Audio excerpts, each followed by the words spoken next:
We are set. All right.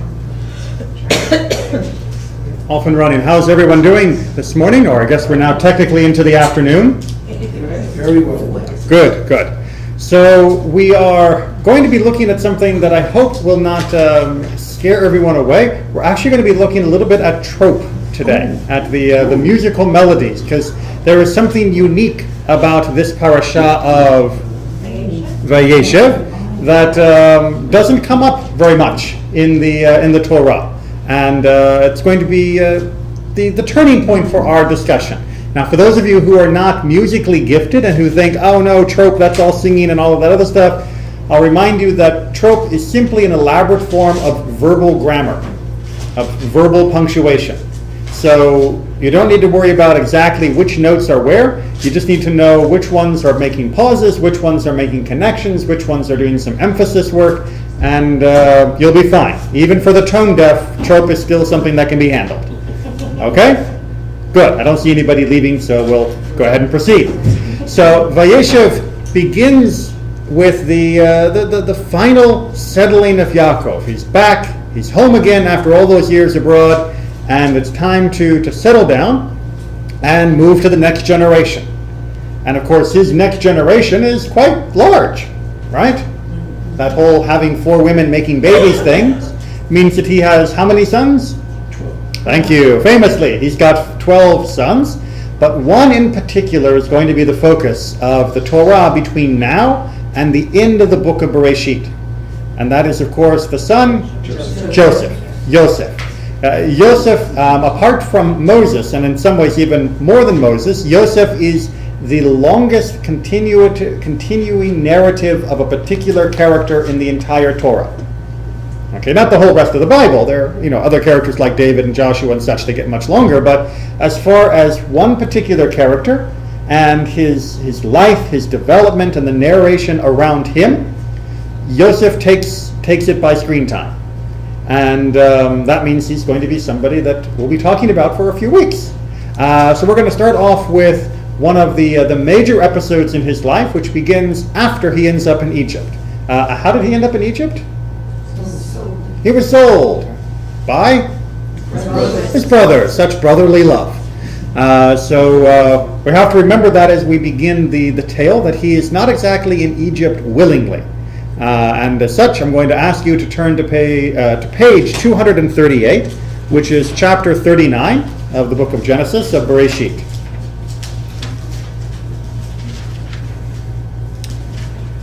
And this picks up with the tale of Joseph in his circumstances in Egypt. All right. Anybody volunteer to read? We're in English so far. Don't worry, we'll get to the trope in a minute, but for right now, we're just in English. Mary? When Joseph was taken down to Egypt, a certain Egyptian, Potiphar, a courtier of Pharaoh, and his chief steward, bought him from the Ishmaelites who had brought him there. The Lord was with Joseph, and he was a successful man, and he stayed in the house of his Egyptian master. Okay, so let's just make sure we understand. What is Joseph's status? Chief steward. What's Joseph's status? Slave. He is a slave. Potiphar bought him from the Ishmaelites, and there's a whole other midrash about how we started off with Midianites and now we're with Ishmaelites, but for the moment we'll just say that Joseph was bought and Potiphar puts him to work as a servant, as a slave. He is owned by this Egyptian. Sound good? Yes. Really? No, that's not a very good thing to be. Remember, this is Joseph, who at the beginning of the parasha dreams of greatness, who lords it over his brothers, who is his father's favorite, coat of many colors, all of that good stuff, and now he's a slave.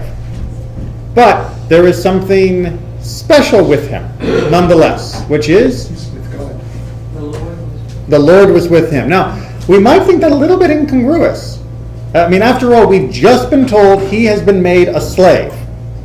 And in the same sentence, we are told, and God is with him. Now, we might have been excused for thinking that if God was with me, I wouldn't be a slave. Right? How can you say God is with me and yet my life be that I'm a slave for some Egyptian?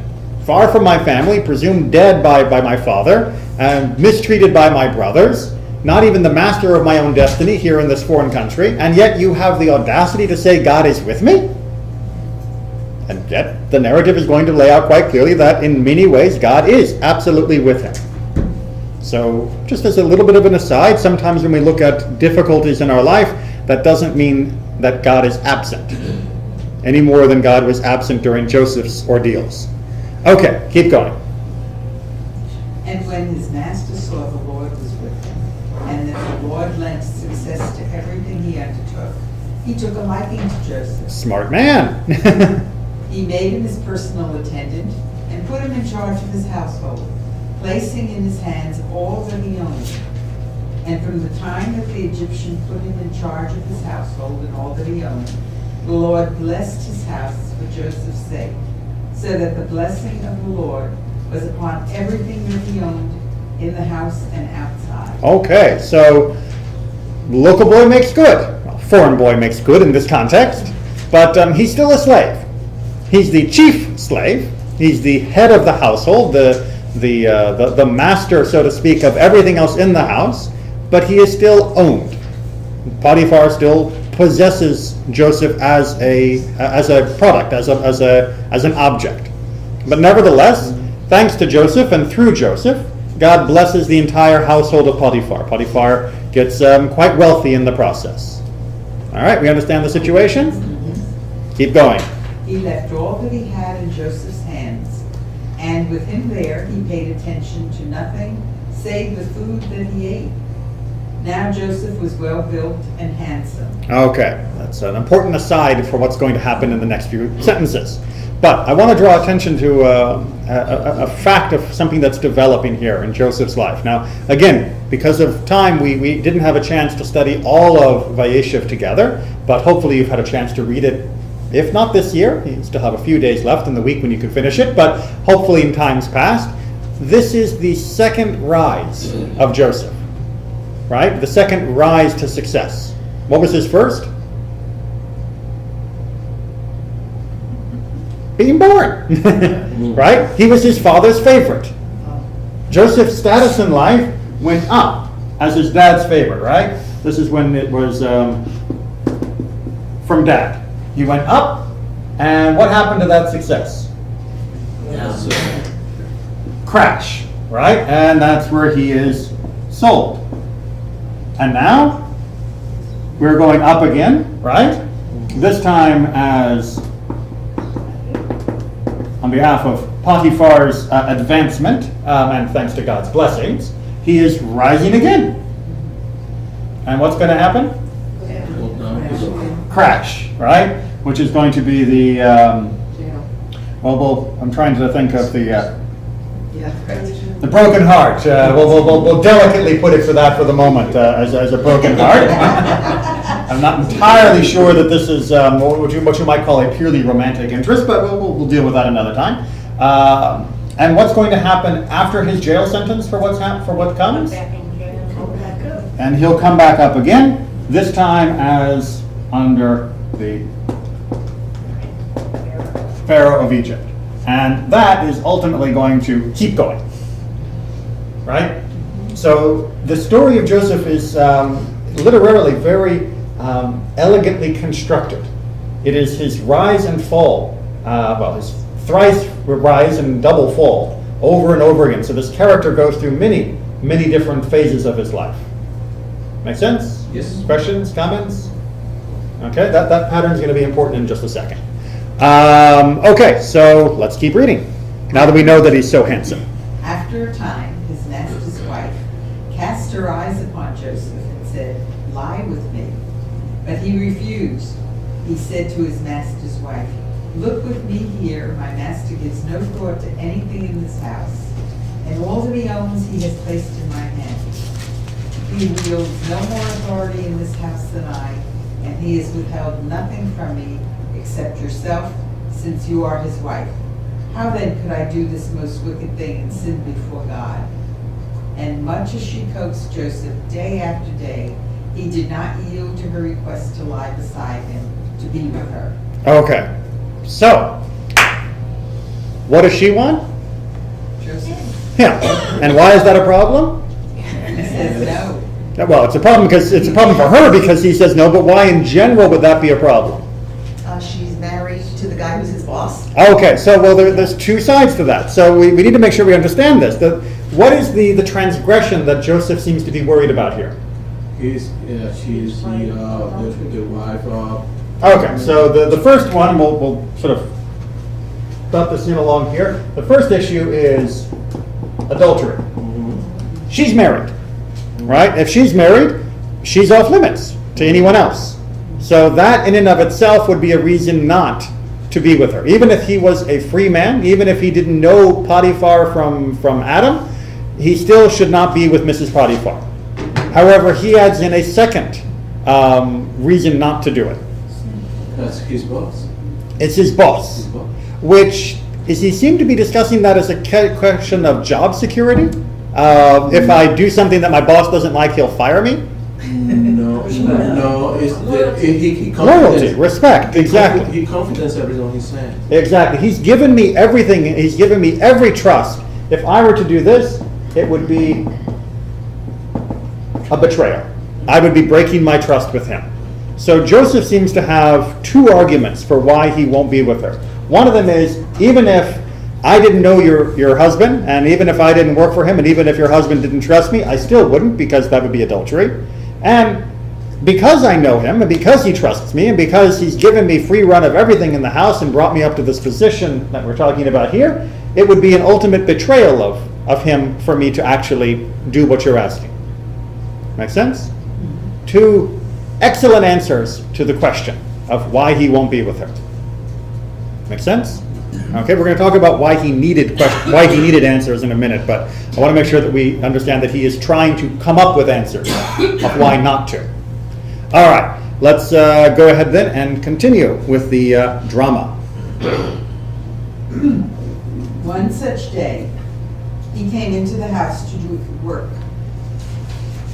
None of the household being there inside, she caught hold of him by his garment and said, "Lie with me." But he left his garment in her hand and got away and fled outside. Okay, so he comes into the house one day. No one else is there. She grabs him by the clothes and says, "Now is the time." And he runs away. And in the process leaves behind the clothes. Make sense? When she saw that he had left it in her hand and had fled outside, she called out to her servants and said to them, "Look, he had to bring us a Hebrew to dally with us. This one came to lie with me, but I screamed loud. And when he heard me screaming at the top of my voice, he left his garment with me and I got away and fled outside." She kept his garment beside her until his master came home. Then she told him the same story, saying, "The Hebrew slave whom you brought into our house came to me to dally with me. But when I screamed at the top of my voice, he left his garment with me and fled outside." Okay. Okay. So what's the result of this story? What's her story? She turned it around. She turned it around. Rather than her being the aggressor to him, she said he was the aggressor to me. So I think there's some line about wrath as a woman scorned or spurned or something like that. Hell hath no fury. Hell hath no fury as a woman scorned. as a woman scorned. And I think we can see that at least here, that Mrs. Potiphar, having reached the end of her patience with this slave who refuses to give in to her demands, decides that she's going to fix it. And turns around because now she's got evidence, right? After all, how would the clothes be here if not for what he was doing? Make sense? Okay. What would we expect to happen next? Having not read ahead. Then he would be put to death. Exactly. What is the punishment for adultery? Death. Yeah. Death. What is the punishment for a slave taking liberties with the master's wife? Death. Death. So we would expect the next line to be, "And Potiphar took Joseph out and killed him." But When his master heard the story that his wife told him, namely, thus and so your slave did to me, he was furious. So Joseph's master had him put in prison, where the king's prisoners were confined. But even while he was there in prison, the Lord was with Joseph. Okay, so we'll pause there. He doesn't kill Joseph. The Midrash is going to go into a lot of effort to try and explain why he doesn't. The long and short of it is that the Midrash basically say Potiphar suspected his wife. That he was a little suspicious of Mrs. Potiphar's tale, but on the other hand, he couldn't exactly leave Joseph just hanging around, because obviously that situation would be untenable. And so he instead put him in a prison. Now, prisons in the ancient world were not like prisons today, as we're going to see by what happens later. Not that we're going to discuss it today, but with the baker and the cupbearer, the prisons in the ancient world were a place where you sat until your punishment was decided. It was like a holding cell, like what we might call a modern jail. You know, it's you hold there, you have your trial, and then you're punished, and either you're killed or somehow flogged or whatever, and then released. Joseph, on the other hand, appears to be stuck in jail permanently in some odd, a very unusual state of affairs. But again, this is probably a sign of God helping to make sure that even when wrongly accused, Joseph doesn't get punished. Okay? Make sense? But was he wrongfully accused? Is Joseph completely righteous in all of this dealing? No. Huh? No. Well, I don't know. What do you think? I don't know. Is there any measure of blame that we can put on Joseph's doorstep saying he was asking for it? I mean, did you see the way he was dressed? Yeah, He let her You know? out. No, he curled his hair and made himself really handsome. Where did it say that? He was. It says Joseph was very attractive and very handsome. Doesn't say that explicitly that he was making himself handsome. Was he aware that there were no other slaves in the house?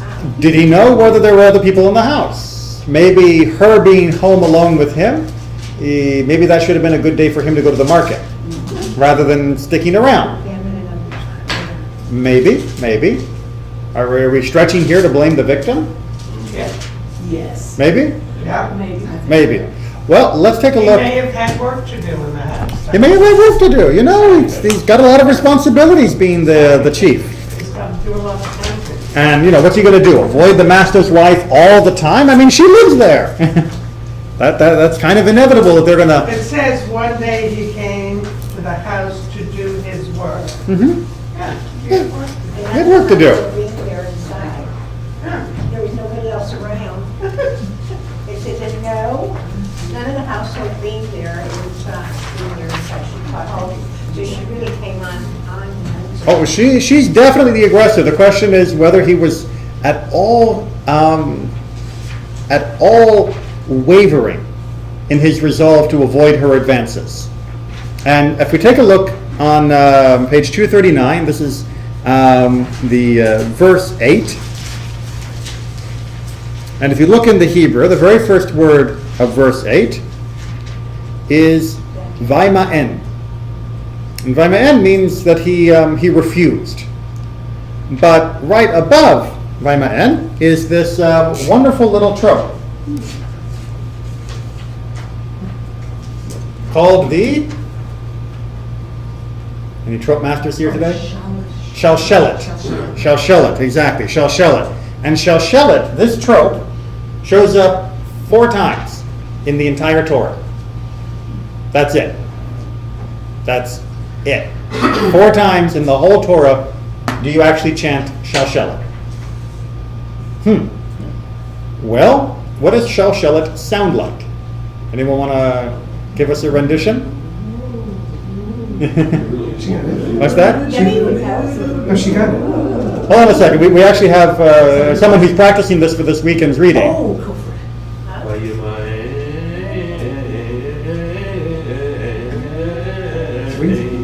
3 times. It's a thrice thrice up and then drop, and then up and then drop, and then up and then drop.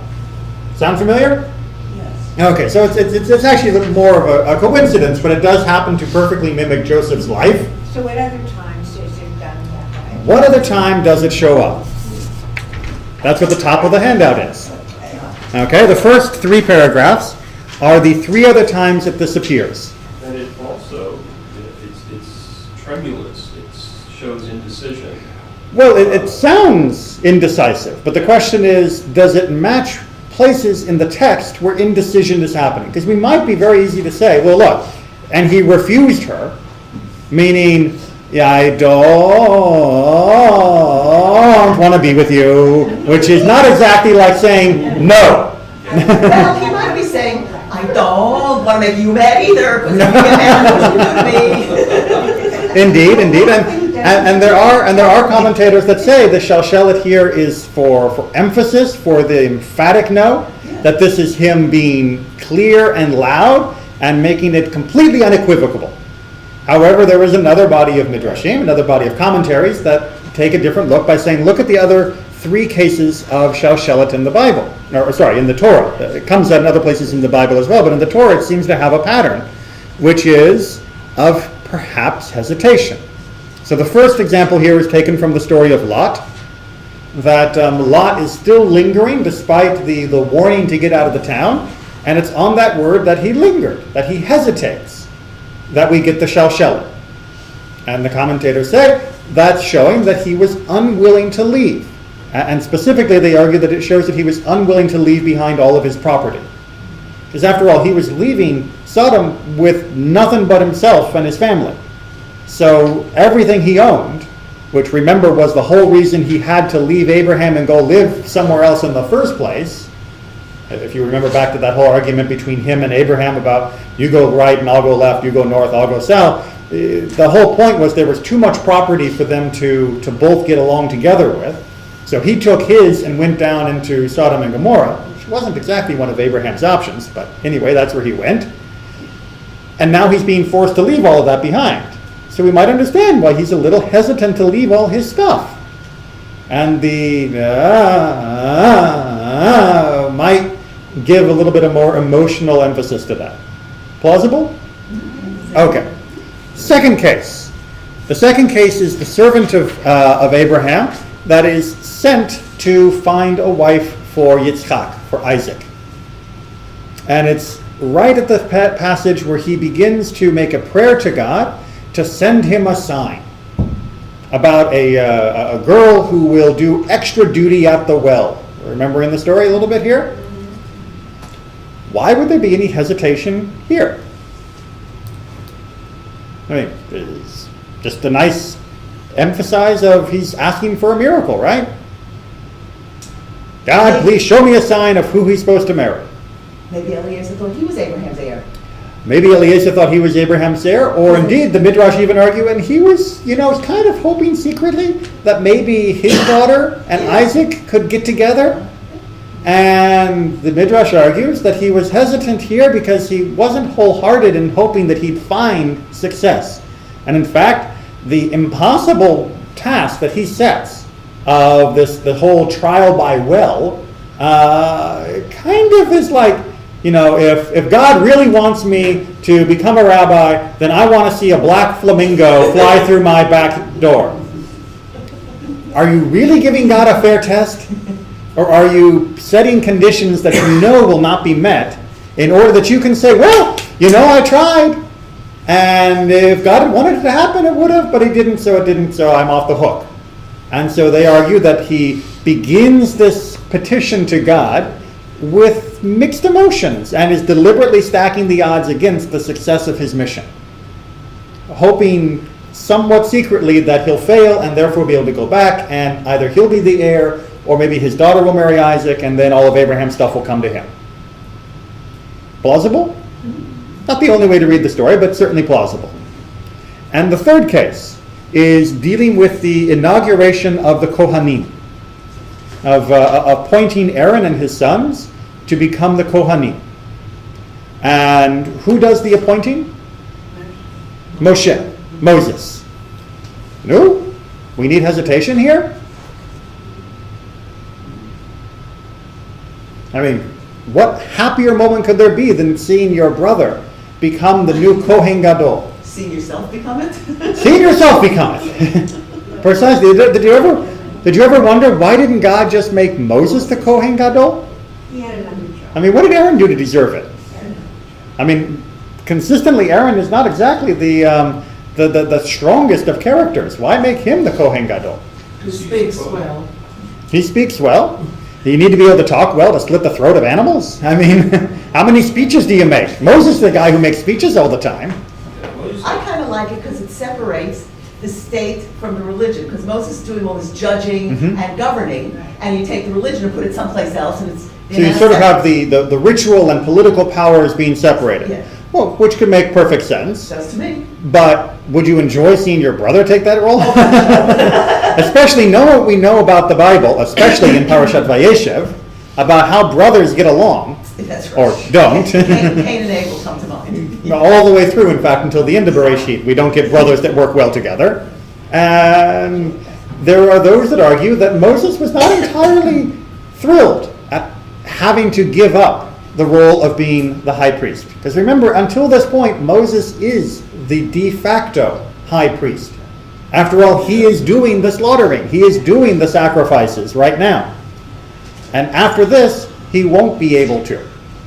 Because there'll be a new kid in town, his brother, that will be the one with those responsibilities. So he's not exactly doing this completely 100% woohoo, way to go, brother. It's kind of, okay, yeah, I guess this is the way it's going to be. Here, let me get you dressed up here, Aaron. Yeah. The Shalshelet is above the word slaughtered, so maybe there's some more direct connection to the actual slaughtering of the animal. Well, again, the commentaries emphasize the idea that it would be the end of his officiating at the sacrifices, at doing the slaughter. That this was basically it, because after this, he wasn't going to have a role within the Mishkan. In fact, the Mishkan that he built, he'd no longer be able to, have the same relationship with, because he wouldn't be the Kohen Gadol. So there might be a little bit of mixed emotions. And then to add on to that, the idea, the other fourth time, of course, is right here in our parasha, which is where Joseph is perhaps showing some hesitancy of, well, maybe I should give in and be with her. Or no, I shouldn't. Well, no, I should. Well, maybe. That he is perhaps slightly indecisive in his refusal of her. Maybe? Yes? No? Let's take a look at a couple extra commentaries, and then we will discuss the broader issue at hand here. So who'd like to pick up on the section here from Rashbam, which is taken from his commentary on this section of the Torah? It's I think it's the fourth paragraph, if we're counting paragraphs. Please, Julia. To be with her, he was careful even to avoid being alone with her until it happened that he had to do so against his will in order to take care of the needs of the house, as was his job. It happened on that same day that no one else remained in the house. Okay, so what's Rashbam's opinion of Joseph's virtue? Full marks, right? 100% virtuous. He was doing everything he could to avoid the situation and to avoid her. He went out of his way not even to be alone with her. And if it wasn't that he had to do his job and that it was coincidentally a day when no one else was around, everything would have been fine. Because he was protecting himself from being put in a position where something like what happened would happen. Right? But that's not the only opinion. Okay? Julia, do you want to keep reading for us, this time from the Talmud? Sure. It was told of Joseph, the virtuous. Joseph the Virtuous, that's his title. So we already got a pretty good head start on what this commentary is going to say about him. That the wife of Potiphar every day endeavored to entice him with the birds. The garments she put on for him in the morning, she did not wear in the evening. Those she had put on in the evening, she did not wear in the morning. All right, so she's dressing fine and she's changing clothes to show how beautiful she can be, and she's trying to seduce him over and over again, and he's not giving in. So we're making sure that we understand this wasn't just she showed up one day and said, hey, you want to go, have some fun? And he said, no. He was consistently being seduced, that she was assaulting him day in, day out, morning and night, trying to find the magic formula that would make him yield, and he wouldn't. Yay, Joseph. She said to him, yield to me. He said, no. She said, I shall have you in prison. He said, the Lord released the bond. Matir Asurim. God releases those that are bound. She said, I shall bend the proud Thy proud stature, meaning I'll make you work hard and bend you over. He replied, the Lord raised those who are bowed down. Bowed down. Now, that's one of those great English words, bow, which can be pronounced two different ways and there's no clue. That you'll be bowed down, but Yokef Kifufim. But we know God raises up, straightens up those that are bent over. So notice he's quoting back Psalms, which wouldn't be written for another 1,000 years, to defend himself against her threats. Make sense? Maybe? Okay. Keep going. She said, I shall blend your eyes. He replied, the Lord opens the eyes of the blind. Pokeach Ivrim, and he'll open up the eyes of the blind. She offered him 1,000 talents of silver to make him yield to her, to lie with her, to be near her, but he would not listen to her, not to lie with her in this world, not to be with her in the world to come.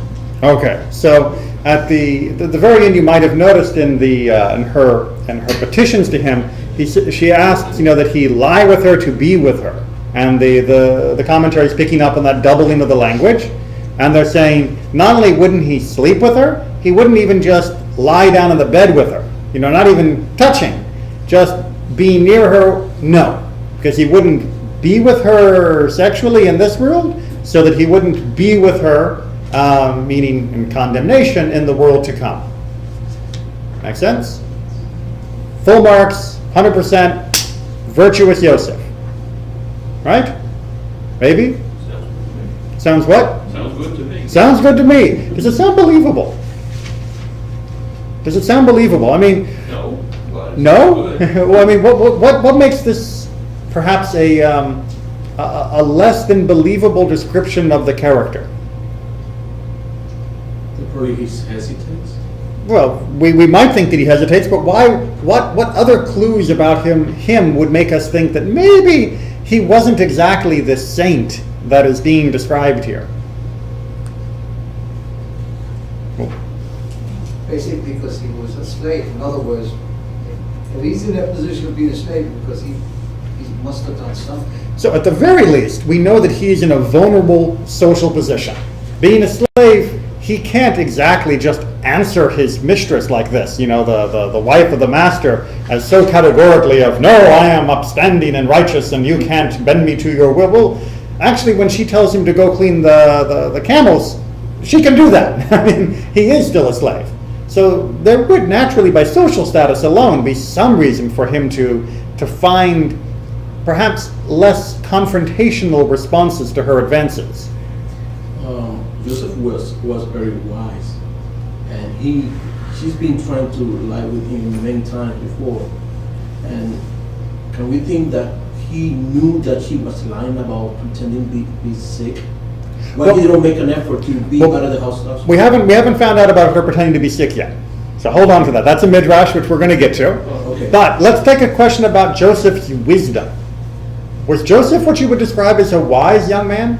Not at that time yet. Not at that time so much. I mean, after all, He if you shows a get... lot of arrogance here. He's a little of an arrogant. He has definitely some arrogance. We know from his description of his dreams that he's got a bit of an ego. We also know the fact that he is willing to tell his dreams to his brothers. That is not exactly the smartest tool in the shed. This is not how you make friends and influence people. We know that when his father told him to go check on his brothers, that he just seemed to walk blindly into their trap, as though he had no idea that they would be ever upset with him and might think to do something mean to him. So, calling him wise at this stage, calling him mature, is perhaps a little premature. He needs those years in prison. He is definitely going to learn a little bit more humility and to learn a little bit more of sense of self beyond his youthful good looks and charm during his time in prison. So that is going to make a substantial difference in his character. And that is, of course, ultimately why his final ascension is going to be successful. That when he gets out of prison and starts work with Pharaoh, he is a very different man than when he went in. So even though he had some greater success here with Potiphar and did a good job of resisting in the end her temptations, his personality was still not what you would call ideal. Okay, so let's see what the commentators do with some of the ideas behind his personality. Do we have a volunteer to read? Sure. Words when it came to pass. Exactly. And it came to pass about this time that he went into the house to do his work. That's what Torah says. Mm-hmm. Rabbi Yochanan said, this teaches that both Yosef and Potiphar's wife had the intention of acting immorally. He went into his house to do his work. Okay, so they're basically what Rabbi Yochanan is saying is, read this like a 12-year-old. He went into the house to do his work. Oh. That he was intending, when he went into the house, to do some work. Euphemistic, leer at it. And that Joseph was planning when he went in to be with her. That he was finally going to give in to her advances. However, Rav and Shmuel disagree. One said it really means to do his work. no, don't be a 12-year-old. When it says he's going to do his work, it meant he had work to do, not that he was going to be doing something else. But the other said that he went to satisfy his desires, because there was none of the men of the house. Is it possible that there was no man in a huge house like that of this wicked Potiphar? It was taught in the school of Rabbi Ishmael. That day was a feast day, and they had all gone to their idolatrous temple. But she had pretended to be ill because she thought, I shall not have an opportunity like today for Yosef to associate with me. And she caught him by his garment, saying, ... And thus our story continues. So, Joseph, righteous, pure, unwavering saint, by this commentary? No. It's a little hard to believe. I mean, okay, fine, he had work to do, but, on a day when he knew she was going to be alone in the house, that would have been a good day to be late in your work. That's a good day to procrastinate. If you know that your boss at the company has been leering after you for weeks and weeks and weeks and trying to get you, when you have to work late on a project and it's only going to be the two of you alone in the office, late at night, not even a janitor around, maybe that's the day when you have to say, sorry, my car got a flat tire on the way in.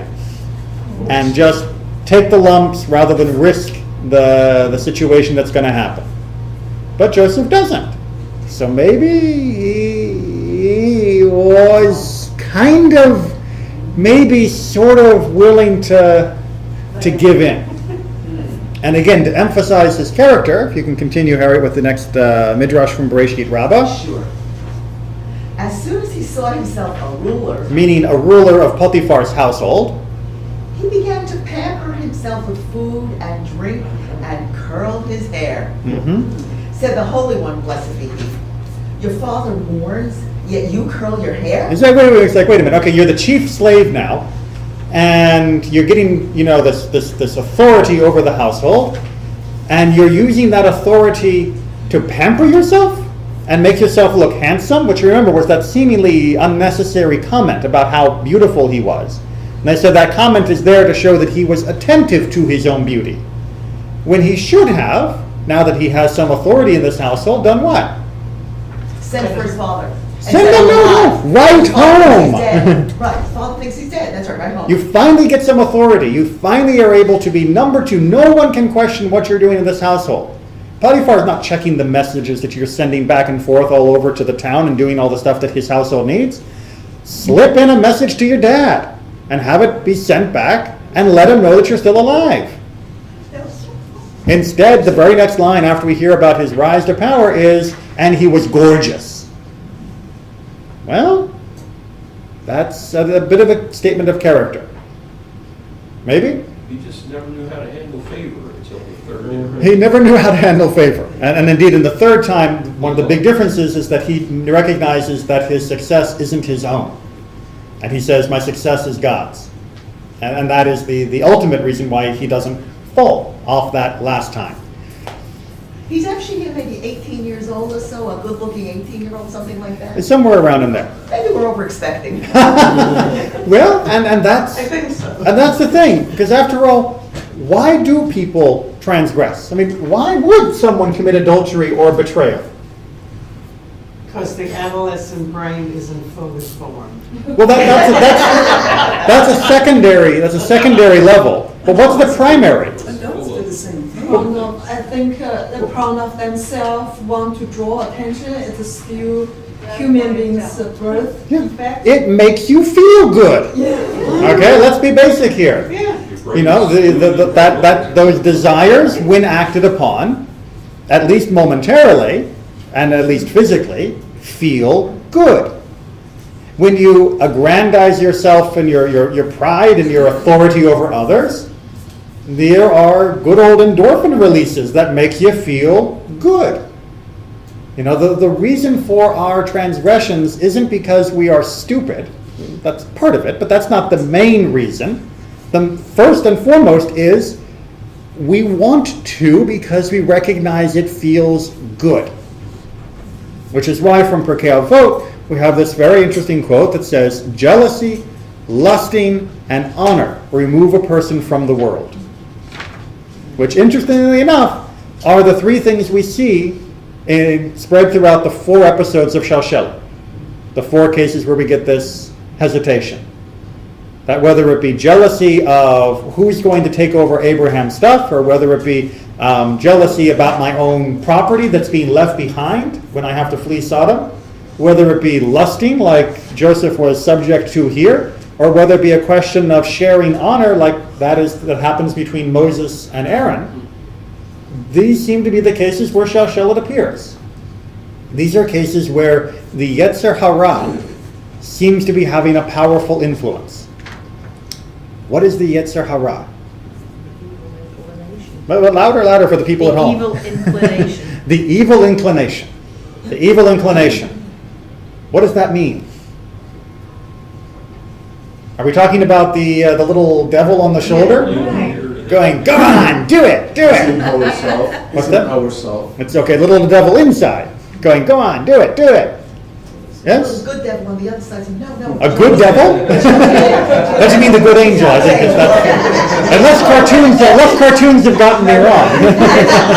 You got the good devil and the bad devil. Good witch and bad witch. Yeah, that's right. The good witch and bad witch, yes, that's true. The word witch can certainly be non-judgmental, but devil does generally tend to be a fairly judgmental term. I always thought of the yetzer as, a psychologist, as the id, the libido, the body's brain. Well, read the next commentary after Pirkei Avot. Where it says, Yetzer harah uses any opening to lead a person towards transgression. Why should you give to tzedakah? Give to your own children instead. You are a great man. You demean your position by visiting someone who is ill, but of his low station. So it's this primal voice that can convince us of things that are not wrong in and of themselves, but it uses the opportunity of us hesitating to steer us towards a suboptimal decision. So you're thinking about giving tzedakah to somebody that is hungry, and you don't really want to give tzedakah. Why? I mean, I'm not saying you personally. I'm talking about one in general. I'm not asking for confessions here. But why would a person maybe not want to give tzedakah? Cheap, they don't. Yeah, because it's selfish. It's my stuff. But why would I want to give my stuff to someone else? You know, that's crazy talk. It's my stuff, and the more stuff I have, the happier I feel. So when you tell me I should give my stuff to someone else for nothing in return, well, no. Maybe I'll give my stuff to my kids. Yes, that's a righteous and noble thing to do. And now at least I have mollified myself in that moment of not giving it to another person, even though I've been told I should, by convincing myself that I'm not really doing something so bad. That the power for rationalization is immense. That's the tool of the yetzer, rationalization. It's the tool of the yetzer harah. It's the tool of the yetzer harah. So the question is then, how do we get rid of the yetzer harah? Which is actually a false question. Yeah, because it's not necessarily bad. Well, Michael, why don't you go ahead and keep reading since I already tapped you once. They said, since this is a time, Yom Kippur, in which we enjoy favor, let us seek mercy for this one, the yetzer harah, who tempts to transgress the law. They sought mercy, and he was handed over to them. All right, let's make sure we understand what's going on here in this very short but incredibly dense narrative from the Bavli, from the Talmud. The great Hachamim are saying, look, it's Yom Kippur Day. We've got God's favor. Let's pray, and maybe God will give us the ability to take hold of the yetzer harah. It's like this personification of this force that keeps tempting us towards doing wrong, towards evil. And if we pray hard enough, maybe God will grant us mercy and the authority to grab hold of this yetzer harah. And it works. They get the embodiment of the yetzer harah. Okay, keep going. They put him into prison. Oh, no, he said to them first. Oh, I'm sorry. He said to them, see, if you kill me, the world will come to an end. So they got him, and the question is now, what do you do with him? What do you do with this personification of the desire to evil? And the first thing you might think is, kill it, destroy it. And he says, if you kill me, the world's over. If you annihilate the yetzer harah, the world will be gone. So while they're deciding what to do, they do the same thing to him that Potiphar did to Joseph. They stick him in prison. Well, although that sounds weird, the same impulse that has Joseph a little hesitant about Potiphar's wife is the reason why those of us who are married because our husbands looked at us and thought we looked cute and wanted to get married and have children. It's really part of the same thing, handled differently. Let's keep reading them. I think we'll find good support for that idea. Good. Hate to be kind of No, you don't. You're right. They put him into prison for 3 days, and then they went looking for a day-old egg in the whole of the land of Israel, but it was not to be found. They're looking for eggs, and they can't find eggs? Day- Why would you need a day-old egg rather than a week-old egg? We'll see. What's that? Maybe we'll see. Well, Would be just get ready to be born, wouldn't it? well, I don't know the full gestation of eggs, but there are many eggs that, of course, that get laid that aren't fertilized, that aren't going to hatch. So this is like an egg that you might want to, have an omelet made from. Well, let's make sure, because this is good practice for deciphering Talmudic phrases. Timeline, right? They capture him and they stick him in prison. 1, 2, 3. 3 days, right? And here they're looking for, and they can't find, no eggs. If it were a day-old egg, when would it have had to have been laid? Yesterday. Yeah, right, exactly. If it was a day-old egg, it would have had to have been laid here, right? And if it was going to be laid here, then it would have had to have begun the creation with inside the chicken somewhere along in here, right? If you have an older egg, let's change colors. You can still find old eggs because they were made before the yetzer harah was stuck in prison. So what's the difference? Why aren't they laying anymore? No more life. Because the yetzer harah is in prison. When they stick the yetzer harah in prison, the chickens stop laying. Okay? We're going to work on this. Hold on.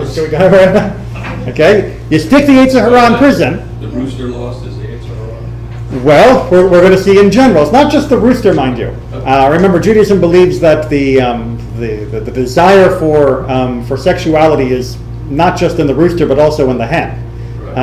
It's not as one-sided as some philosophy. That's why the world will come to an end. There's no yetzer harah. So it seems to be that by putting him in prison, life is coming to a stop.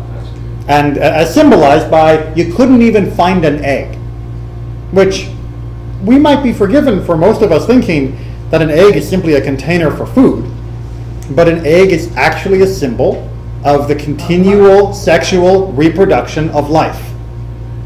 Right? We don't think about that when we buy them at the supermarket. Boy, that's obscure, but accurate. That's why I have an egg on the Seder plate. We don't take them off the shelf and say, oh look, chicken ovulations. We say, oh look, I'm going to have an omelet. But for the rabbis, they see the world in a much clearer way. They recognize that the lack of eggs was due to the imprisonment of the yetzer harah. That by trying to remove the yetzer harah from the world, to not allow it to do what it does, life was stopping. And therefore, Harry, were you reading? No, Michael was reading. Okay, and they said, what should we do? If we kill him, the world will come to an end. Can we seek mercy by halves? Heaven does not bestow mercy by halves. So they put out his eyes and sent him off.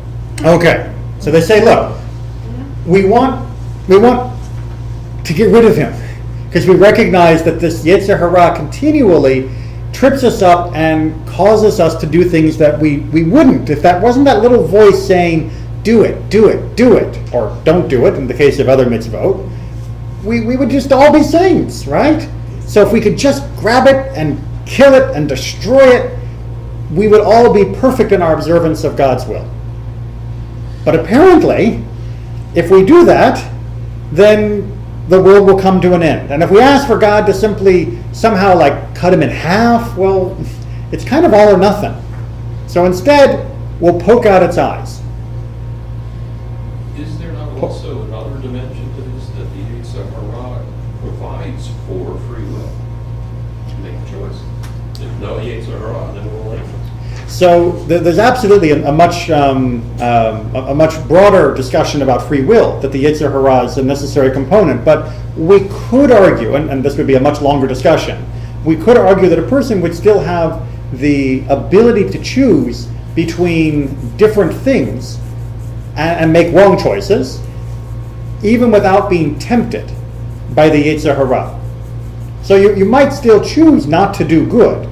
Not because you're having this voice inside of you saying, don't do it, or, who will ever know, and all of that, but you may just not do it, either because of ignorance, either because of a simple, lack of motivation, but it's not necessarily a deliberate trip. That is the way yetzer harah is being described. Now, we can have a much longer discussion about whether that would be true or not, or whether even the smallest hesitation in doing God's will is always coming from the yetzer harah, but that's a whole other discussion. But for the moment, it seems to be that without the yetzer harah, the world will end, and we can't just ask for the yetzer harah to be, neutered, to use a pointed metaphor. So instead, what do? They blind it. What does that mean? What would that symbolize for you? That the yetzer harah cannot see who he's attaching himself to. Exactly. The yetzer harah becomes an indiscriminate and therefore no longer as tactically efficient means of attacking. That is to say, the yetzer harah loses some of its ability to fine-tune its attacks and its temptations on each person and becomes more of a groping menace rather than this finely honed weapon that keeps bringing people down. Does that make sense? That means that yetzer harah doesn't have a personality. Correct. Now, I mean, that's one of the things. The rabbis don't see the yetzer hara generally as being this personified, personality. But from time to time, they will use that metaphor to try and get a point across. And what they're saying here is that, look, in the old days, the yetzer hara was even worse, because it was able to convince us in ways that were very subtle and shrewd. Now, we're subject to gross assaults. Erase my board of idolatry or of adultery and betrayal. We may be subject to sack of money in front of us, and money good. But the subtle tricks the yetzer hara could play on us are diminished because of this blindness. Maybe.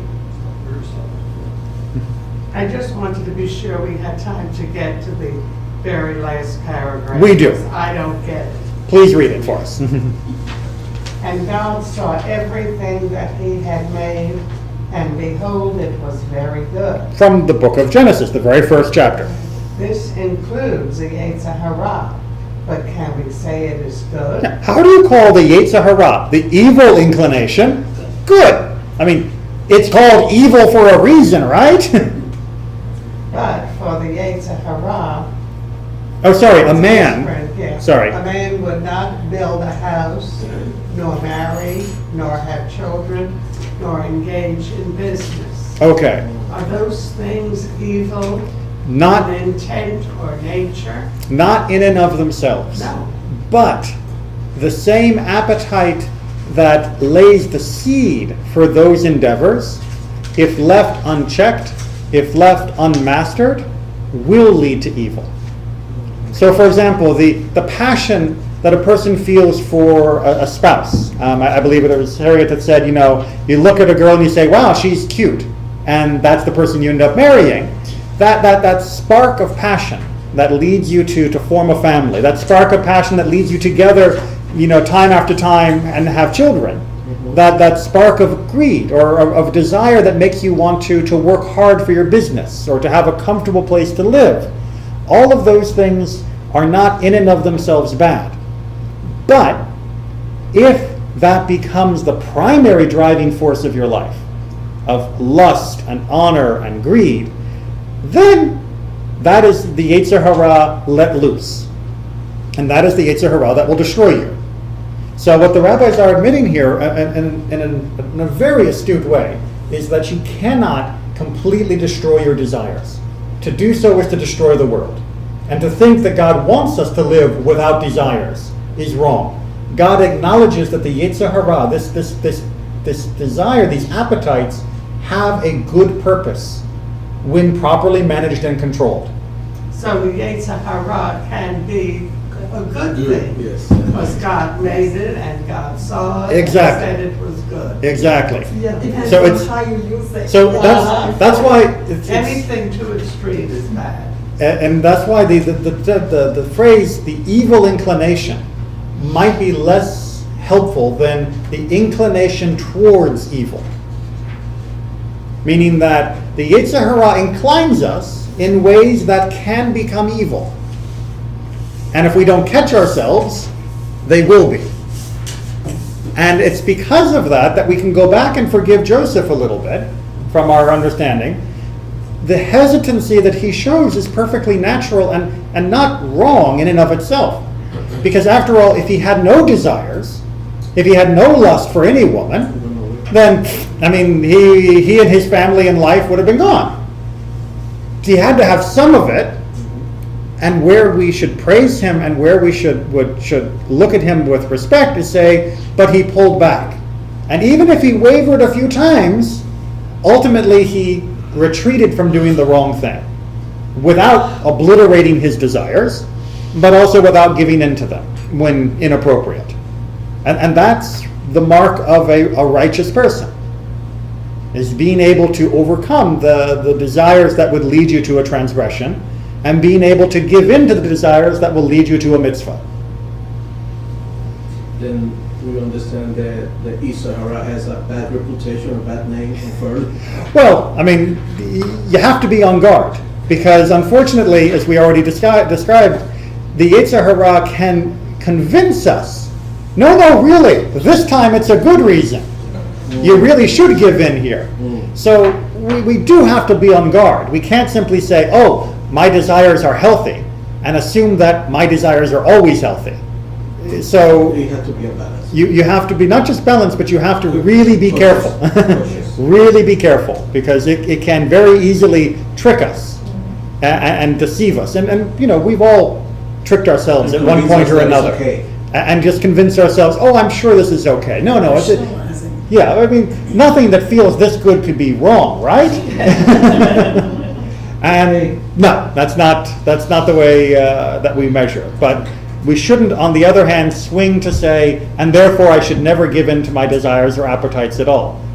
Absolutely, there are the appropriate times for those things to do. And one of the great things about Judaism is it tries to almost schedule giving in to our desires often enough that we shouldn't have that pent-up need.